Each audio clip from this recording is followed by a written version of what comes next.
Assalomu alaykum, hurmatli yuqorida turuvchi mutaxassislar. Bizlar Samarqand shahar Go'ri Amir mahallasining fuqarolari nomidan murojaat. Mana bu bizning qurgan binomiz Go'ri Amir mahallasining markazi. O'z qo'limiz bilan hashar yo'li bilan qurgan katta chorbog'lari bilan qarang. Qanday chiroyli.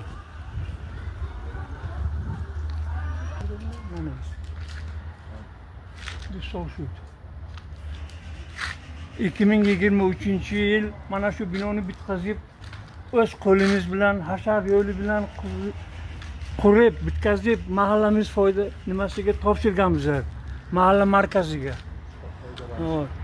Fuqarolarimizga mana bu garajlarni chiroyli qilib, hammasini topshirib foydalanmayaptilar.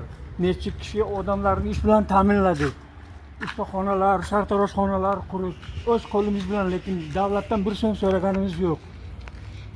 Kelib endi mana shu muammoga duch keldik. Qarang, yuqorida turuvchi organlar. Bu aholini qarang. Mana bu. Aholini ko'ring.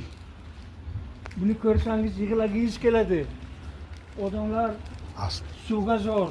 Buni qarang, suvga qarang. Qanday oqib ketadi, dayro bo'lib oqib ketyapti. Katta magistral suvi 300 yillik turbadan oqib ketyapti.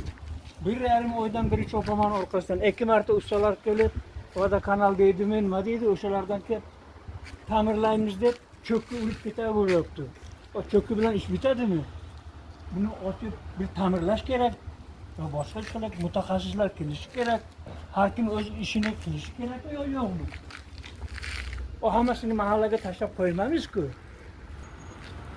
Mali deyli, suv ta'minoti bor. Buning uchun o'zi javob beradi. Buni asfalti buzib ketganlarini qarang. Mana 30 metr joy asfalt buzilyapti. Buni ta'mirlash uchun yana 40 metr joy asfaltni ta'mirlashga to'g'ri keladi. Xudo suv sepsa, darrov jarimaga tortadi. Bu shuncha suv, tonnalab suvlar oqib ketyapti, hech kimga ishi yo'q, qarang. İşiniz açılmasa agar mayli beparvo bo'lib yuravering.